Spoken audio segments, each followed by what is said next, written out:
Welcome. This is Astrology Insight Now, a weekly forecast program with astrology and other ways to help you make the most of your week and to heighten confidence for daily life. It's run by Pamela Cuccinell, that's me, the astrologer, and I invite you to find out more about my work at insightoasis.com. I look forward to your joining us every week. Please share with your friends, and here we go. The astrology forecast for the week of November 10th, 2025. We open the week with the moon in the sign of Cancer, and this is a strong morning for getting things done, feeling a sense of inspiration at times, especially anything that has to do with what really has you feel in your heart. This is the essence of where you want to go and be. So it can be very spontaneous. It can fly in and give you a sense of groundedness, as well as answering how you feel motivated within your heart. And this is especially strong with water and earth signs this morning. The other thing to note is that we are still being basically sheltered or encouraged by the Moon-Jupiter conjunction, which happened in the pre-dawn hours of Eastern time. So depending where you are, you want to take into account the time shifts.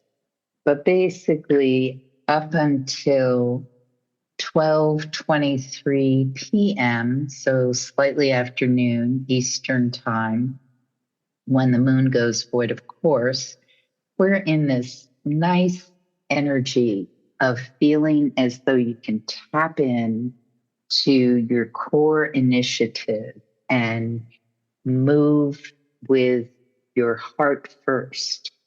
So obviously, we thrive best in situations where we feel encouraged and supported. But the other thing that may come up for some of us is this sense of, I think of the cowardly lion in The Wizard of Oz, who is seeking to gain courage. And one of the things that he learned has motivated him is his great sense of caring about his friends, and that will put him out there even when he's terrified. So it's a sense of loving intention that can really push us through whatever we need to make happen this morning.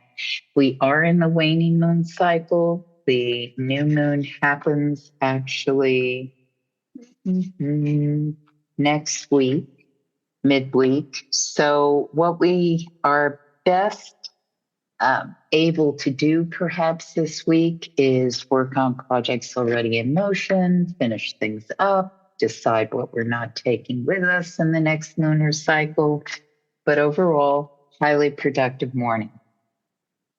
The moon enters the sign of Leo at 12:34 p.m. And when that happens, we do want to keep in mind, especially Mercury retrograde, which happened over the weekend.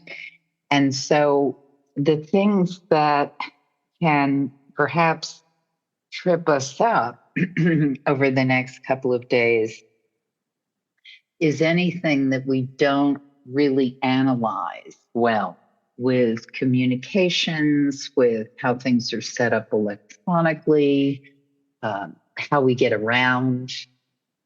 Sometimes commutation or travel can have a little wrinkle in it. It's not that we can't do things related to communications, transit, and electronics. It's just that we do better when we back things up, give ourselves a little more time, check in that everybody understands where we're supposed to meet when. These things help us over the next few weeks instead of assuming or acting so quickly that we're not taking into account that someone may miss a text or there can be a communication delay, which will happen and can happen. So these are the things to just not push to the max over the next few weeks, but especially over these next couple of days. We are adjusting to the change in momentum, which those of you who listen to me regularly hear me say it's always when Mercury goes retrograde, what it's teaching us is to make sure that we are covering all bases, really delve in to what we're trying to convey, read something as though the other person is seeing it. An example is my daughter tells me I'm terrible at texting, that I send texts as though they're formal letters. And part of the reason I do this is I just don't know all the shorthand. And sometimes the shorthand is missing what is really necessary to convey. Also, the nuances of communication and body language are not well conveyed, in my mind, in texting. And maybe that's just my limitations. I'm the first to acknowledge that may well be true.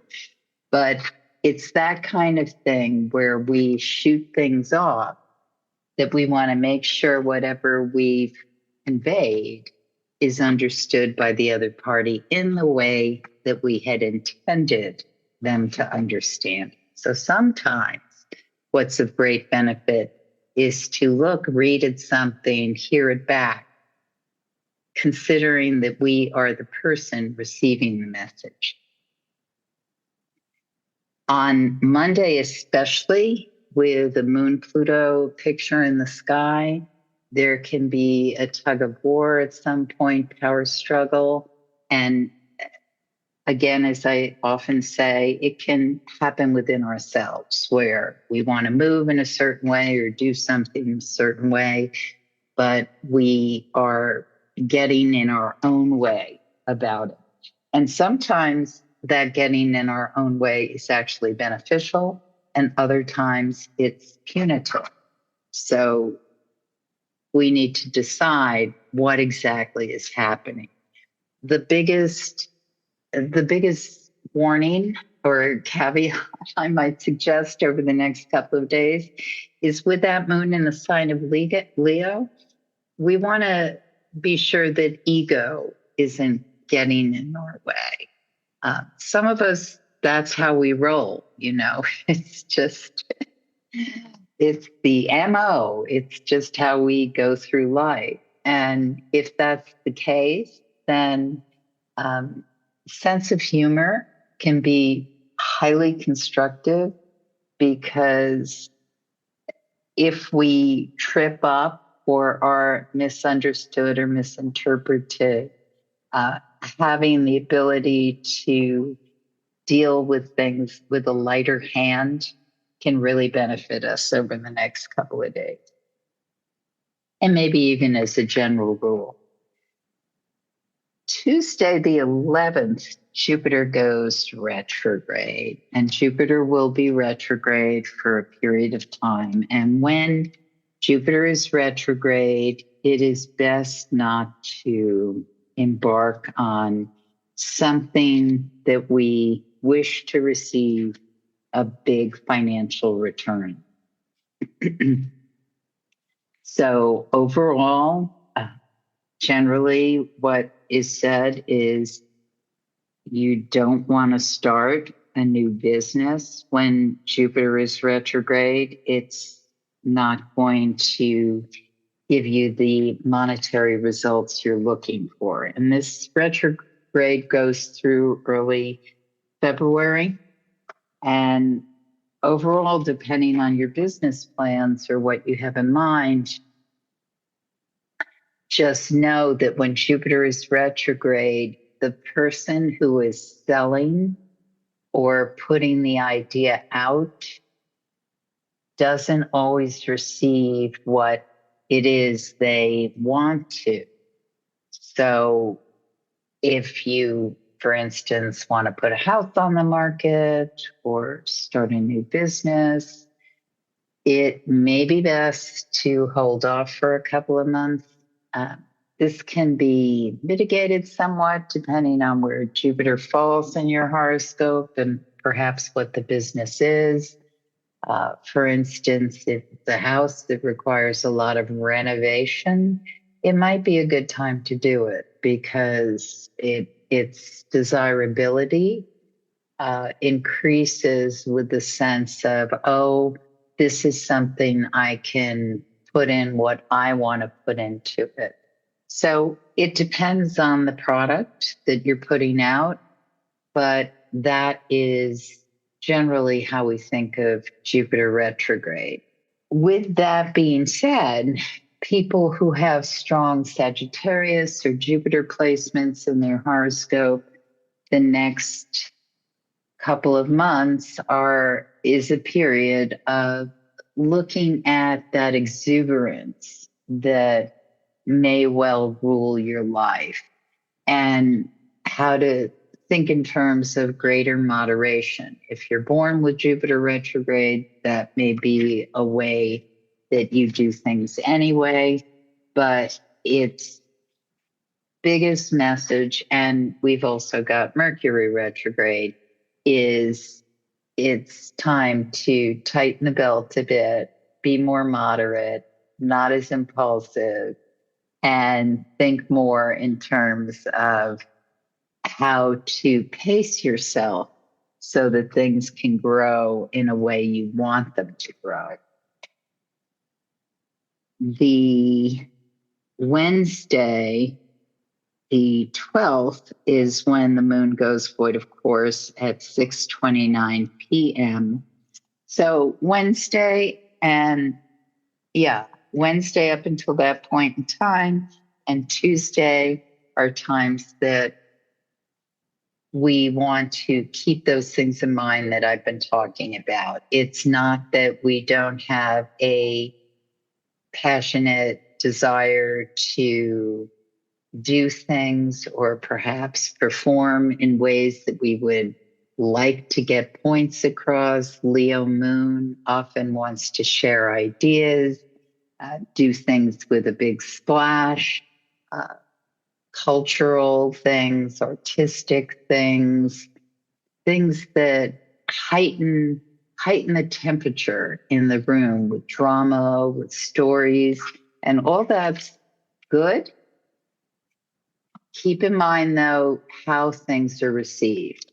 Absolutely huge to do over these next couple of days. Once the moon has gone void, of course, it's only void for a little bit, and then it enters the sign of Virgo, which gives us very nice energy for the end of the week to be productive, to move through certain projects very quickly when we keep in mind the retrogrades I've been talking about, so that we check in, make sure everything's in place, everything is spelled correctly and conveyed correctly.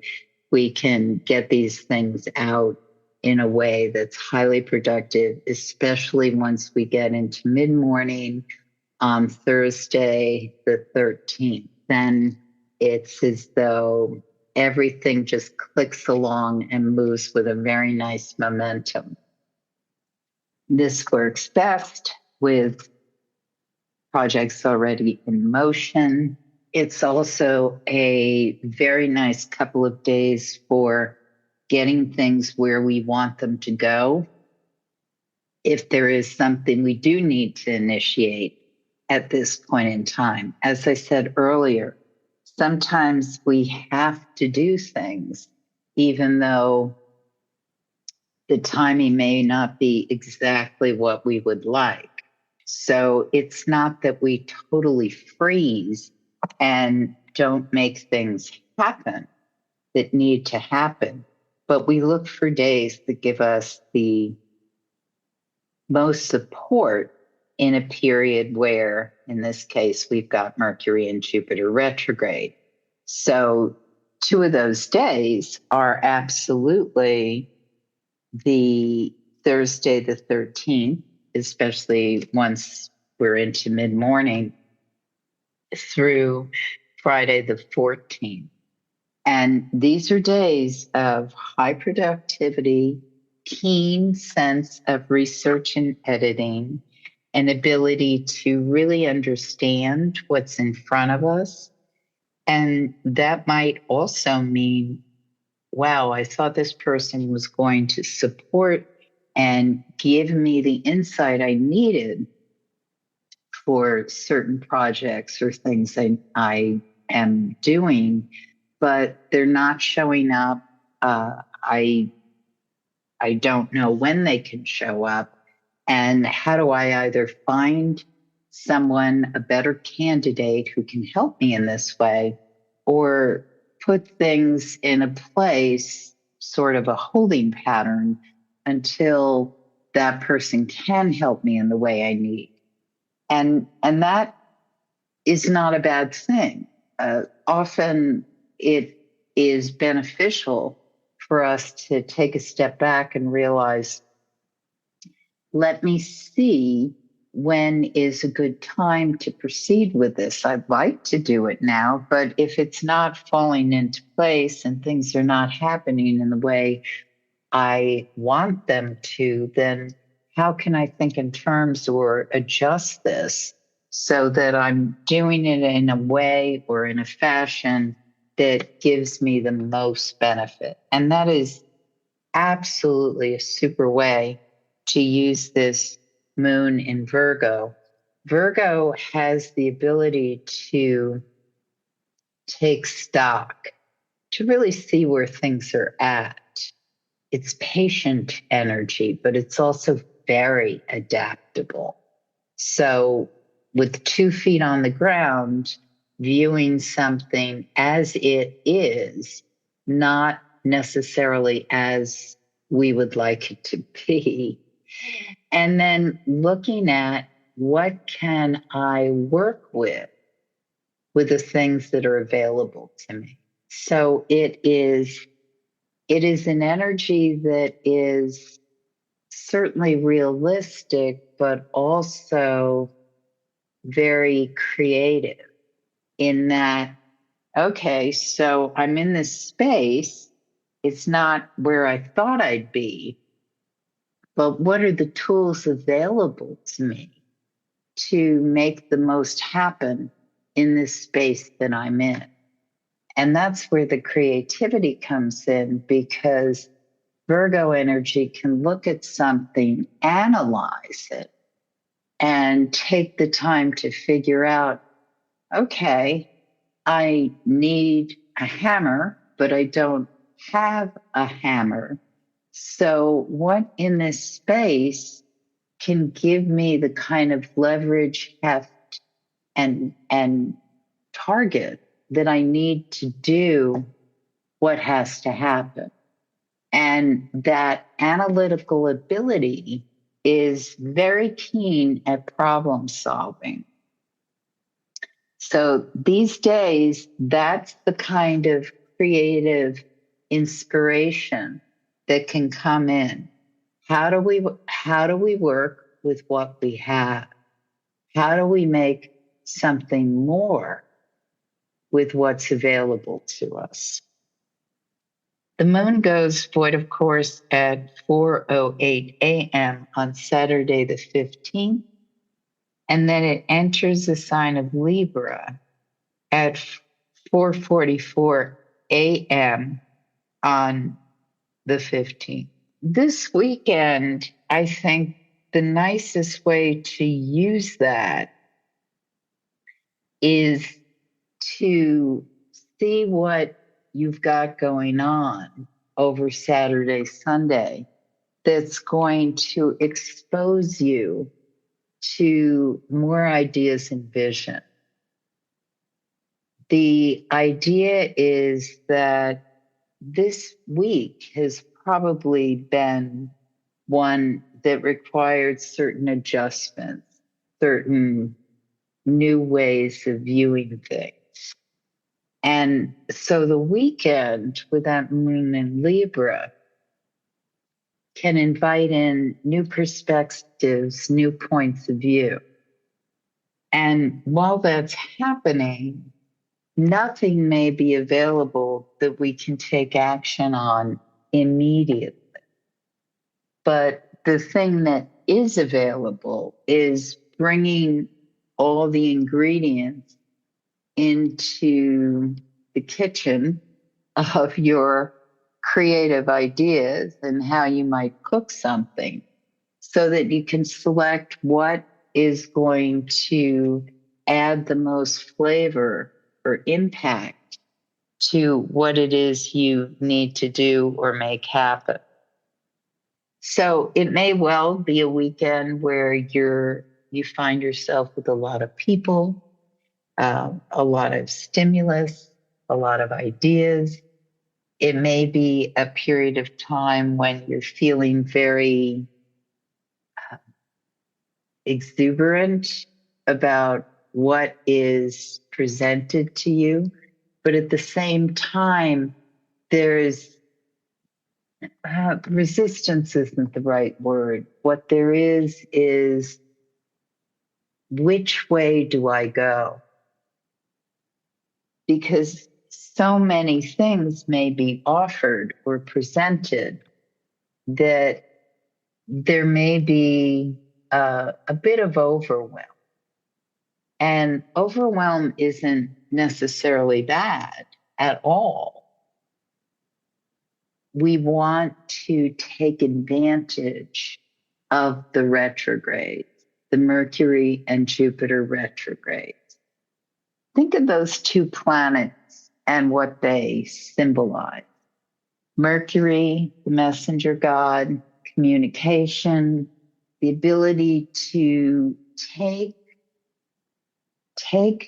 creative inspiration from the higher mind, bring it down to earth, disseminate the information, take it deeper within, plumb out, understand whatever our unconscious reactions are to things, or whatever our prior history is to things,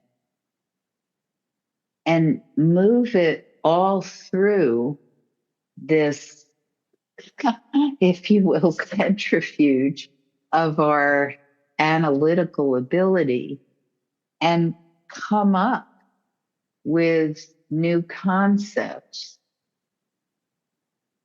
It's really quite amazing what the human mind can do.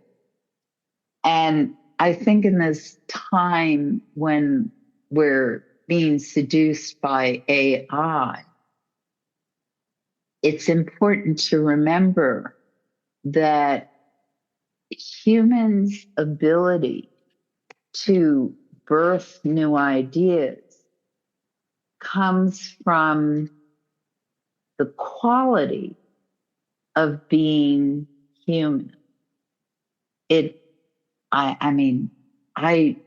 don't really think that that's available to electronic computer ability, because the component that's not a piece of it is what I consider the lunar capacity, the emotional intelligence.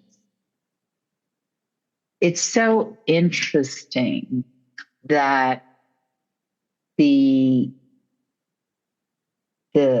one of the biggest, what's the word I want? The biggest costs of artificial intelligence and indeed our entire computer storage is water.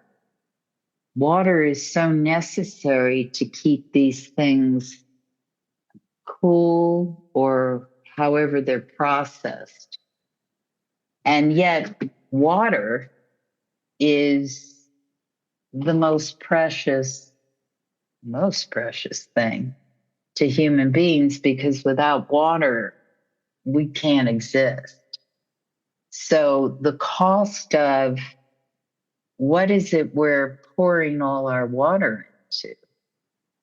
And that, my friends, is something that will hit a critical point in the near future for we human beings. But as I look at this weekend, what I'm thinking is that water, which symbolizes our emotional sensitivity, our emotional intelligence in astrological language, the lunar cycles.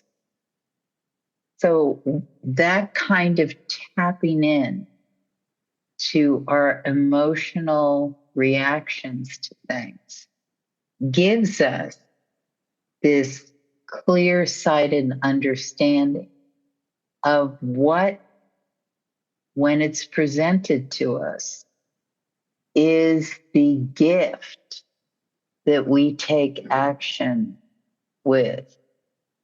Because that is what can be presented to us this weekend, different gifts, different opportunities, different openings. But we have to discern which one are we going to grab, which one is the piece that will expand, as I said earlier, expand our creativity, because it opens us up to greater connection to the things that most matter. You have been listening to Astrology Insight Now. Please share with your friends, and if you'd like to make a donation, you can do so at astrologyinsightnow.com. Have a stellar week, and we hope to see you next time.